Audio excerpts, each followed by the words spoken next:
Welcome to Psych with Sigmund, the podcast, where we explore the fascinating world of psychology. I'm your host, Sigmund, and today we're going to talk about cognitive dissonance, a fundamental concept in psychology that helps us understand how our thoughts, feelings, and behaviors intersect. Cognitive dissonance refers to the discomfort or tension we experience when we hold two conflicting ideas, values, or beliefs at the same time. This concept was first introduced by Leon Festinger in 1957, and since then it has become a cornerstone of social psychology. Imagine you're a smoker who knows that smoking is bad for your health. The knowledge that smoking is harmful creates dissonance with your behavior of smoking. To reduce this discomfort, you might rationalize your behavior by telling yourself that you're not addicted, or that the risks are exaggerated. The theoretical background of cognitive dissonance is rooted in Festinger's theory, which states that people strive for consistency between their cognitions, or thoughts, and beliefs. When we experience dissonance, we tend to reduce it by changing one of our cognitions, denying or rationalizing the conflicting information, or adding new cognitions to justify our behavior. For example, a person who values environmental protection but drives an SUV might experience dissonance. To reduce this discomfort, they might start driving an electric car, deny the harm caused by their SUV, or convince themselves that the benefits of driving an SUV outweigh the environmental costs. Research has extensively supported the concept of cognitive dissonance. One classic study, known as the effort justification experiment, demonstrated how people tend to overvalue the rewards they receive for undergoing a difficult or unpleasant experience.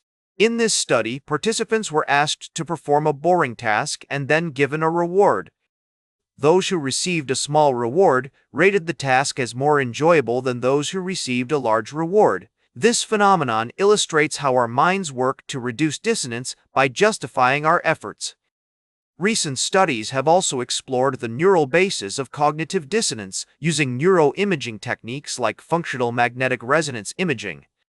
These studies have shown that the brain regions involved in conflict monitoring, error detection, and emotion regulation are activated when we experience dissonance.